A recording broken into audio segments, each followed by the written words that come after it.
दोस्तों, किसी भी देश की असली ताकत उस देश की सेना होती है और उस देश की सेना को और ताकतवर बनाती है हथियार। क्योंकि किसी भी युद्ध को जीतने के लिए सेना और हथियार की जोड़ी एक अहम भूमिका निभाती है। चाहे वो थल सेना हो, वायु सेना हो या नौसेना, इनकी असली ताकत होते हैं इनके एडवांस और घातक हथियार। और यही कारण है कि भारत सरकार अपने सेना के लिए भारत में घातक हथियारों को विकसित कर रही है या उन्हें दूसरे देशों से खरीद रही है। लेकिन आज की इस वीडियो में हम 5 ऐसे हथियारों की बात करने जा रहे हैं जिन्हें इस वर्ष भारतीय थल सेना, वायु सेना और नौसेना में शामिल किया जाएगा, जिसके बाद भारत की ताकत कई गुना अधिक बढ़ जाएगी। तो दोस्तों, वीडियो को अंत तक जरूर देखें। Number 5, MH-60 Romeo helicopter. Bharat और चीन के बीच हुए तनाव को देखते हुए अमेरिका ने भारतीय नौसेना को जल्द से MH-60 रोमियो हेलीकॉप्टर की डिलीवरी देने का ऐलान किया है। दक्षिण चीन सागर में चीन की बढ़ती दखल के कारण अमेरिका के लिए दक्षिण एशिया में भारत से ज्यादा भरोसेमंद पार्टनर और कोई नहीं है। इसी के मद्देनजर अमेरिका सबमरीन का शिकार करने वाले अपने MH-60 रोमियो हेलीकॉप्टर की डिलीवरी इस वर्ष से शुरू कर देगा। बता दें कि भारत ने 24 हेलीकॉप्टरों की डील का ऐलान फरवरी 2020 में किया था और हिंद महासागर में चीनी पनडुब्बियों की बढ़ती घुसपैठ को देखते हुए ये डील सैन्य स्थिति के लिहाज से काफी अहम मानी जा रही है। लॉकहीड मार्टिन द्वारा निर्मित MH-60 रोमियो हेलीकॉप्टर पनडुब्बियों और युद्धपोतों पर अचूक निशाना साधने में सक्षम है। समुद्र में तलाश एवं बचाव कार्यों में भी उपयोगी है।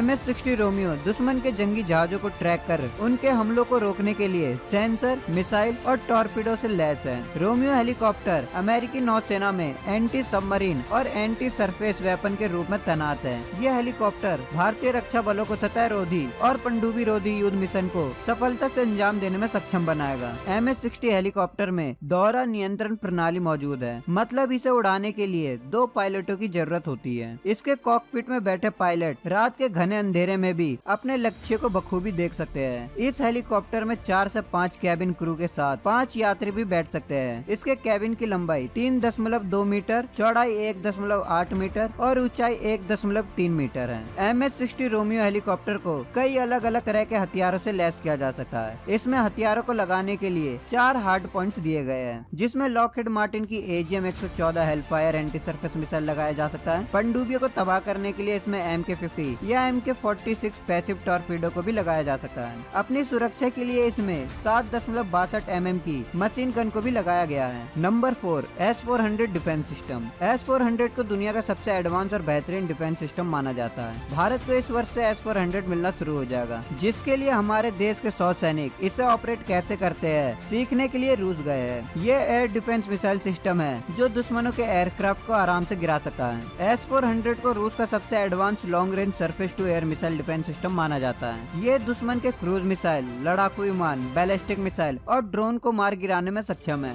S-400 सिस्टम रूस के S-300 का अपग्रेडेड वर्जन है। इस मिसाइल सिस्टम को अल्माज आंटे ने तैयार किया है। S-400 एक ही राउंड में 36 मिसाइल दाग सकती है। S-400 सिस्टम के साथ आने वाले T-50 रेडार की बात करें तो इस रेडार के नजरों से दुश्मनों का बच निकलना नामुमकिन है। इस रेडार की ताकत का अंदाजा इसी बात से लगाया जा सकता है कि जब T-50 रेडार दुनिया के सबसे स्टेल लड़ाकू विमान F-22 रैप्टर और F-35 का पता लगा सकता है, तो चीन के J-20 और पाकिस्तान के JF-17 का पता लगाकर उन्हें तुरंत तबाह कर सकता है। Number 3, INS Arighat. INS Arighat Arihant श्रेणी की दूसरी पनडुब्बी है। यह भारत द्वारा निर्मित की जा रही दूसरी परमाणु ऊर्जा से चलने वाली बैलिस्टिक मिसाइल पनडुब्बी है। इसे विशाखापट्टनम में जहाज निर्माण केंद्र पर परमाणु पनडुब्बियों का निर्माण करने के लिए एडवांस टेक्नोलॉजी वेसल यानी ATV प्रोजेक्ट के तहत बनाया जा रहा है। इस पनडुब्बी में इसके पहले पनडुब्बी INS अरिहंत की तुलना में मिसाइल की संख्या 2 गुनी होगी, जिसके कारण ये INS अरिहंत से अधिक मिसाइलों को ले जाने की क्षमता रखता है। पहले इसे INS अरिदमन के नाम से जाना जाता था, लेकिन जब इस प्रोजेक्ट को लॉन्च किया गया तो इसका नाम INS अरिघाट रख दिया गया। इस पनडुब्बी में 7 ब्लेड प्रोपेलर होगा जो दबावित जल रिएक्टर द्वारा संचालित होगा। समुद्री सतह पर यह पनडुब्बी 28 किलोमीटर प्रति घंटे की अधिकतम गति प्राप्त कर सकती है और समुद्र के अंदर 40 किलोमीटर प्रति घंटा की गति प्राप्त कर सकती है। INS अरिघाट में अपने कुवड़ पर 8 लॉन्च ट्यूब होंगे। साथ ही ये अपने साथ 24 K-15 सागरिका मिसाइल जिसकी रेंज 750 किलोमीटर है और 8 K-4 मिसाइल जिसकी रेंज 3500 किलोमीटर है उसे आराम से ले जा सकती है, जो चीन को हिंद महासागर से पीछे धकेलने के काम आएगी। Number 2, LCH lightweight helicopter. Hindustan aeronautics limited HAL द्वारा विकसित LCH यानी एक हल्का लड़ाकू हेलीकॉप्टर है।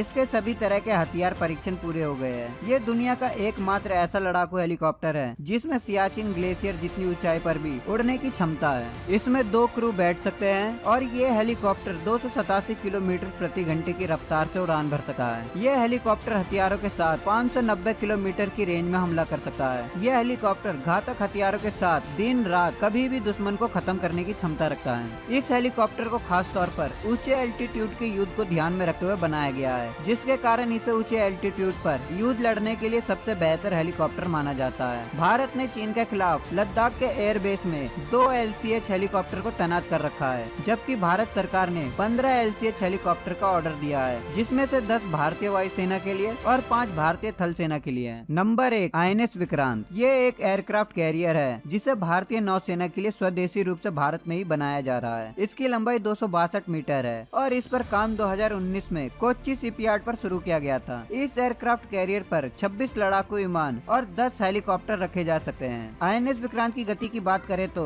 यह 52 किलोमीटर प्रति घंटे की रफ्तार से समुद्र में गश्त लगाएगा। साथ ही INS विक्रांत में ऐसा रडार को भी जोड़ा जाएगा। INS विक्रांत 15,000 की रेंज में आने वाले दुश्मनों का पता लगाकर उन्हें खत्म कर सकता है, जिसके लिए इसमें कई घातक मिसाइलों को भी लगाया जाएगा। लेकिन आपको बता दूं कि 2020 में ही इसका परीक्षण होना था, लेकिन कोरोना महामारी के कारण INS विक्रांत का परीक्षण डिले कर दिया गया था। लेकिन अब सूत्रों की माने तो इस वर्ष इसका परीक्षण किया जाएगा और इसे जल्द ही भारतीय नौसेना में शामिल कर दिया जाएगा। दोस्तों, यही वो 5 हथियार है जिन्हें इस वर्ष भारतीय सेना में शामिल कर लिया जाएगा, जिसके बाद भारत की ताकत कई गुना अधिक बढ़ जाएगी। तो दोस्तों, आपको इनमें से कौन सा हथियार अधिक पसंद आया, कमेंट बॉक्स में अवश्य बताएं। साथ ही इस वीडियो को लाइक और अपने दोस्तों के साथ शेयर करना बिल्कुल भी ना भूलें। अगर आप हमसे इंस्टाग्राम और फेसबुक में जुड़ना चाहते हैं तो आप हमें इंस्टाग्राम और फेसबुक में जरूर फॉलो करें। लिंक आपको डिस्क्रिप्शन बॉक्स में मिल जाएगा। अगर आप हमारे चैनल पर नए हैं और आपने अभी तक हमारे यूट्यूब चैनल को सब्सक्राइब नहीं किया है तो आप अभी सब्सक्राइब कर ले। साथ ही बगल में जो बेल आइकन है उसे भी ऑल में क्लिक कर ले, ताकि हमारी आने वाली नई वीडियो आप तक सबसे पहले पहुंच सके। तो दोस्तों, मिलते हैं नेक्स्ट वीडियो में। तब तक आप अपना और अपने परिवार का ख्याल रखें। जय हिंद, जय भारत।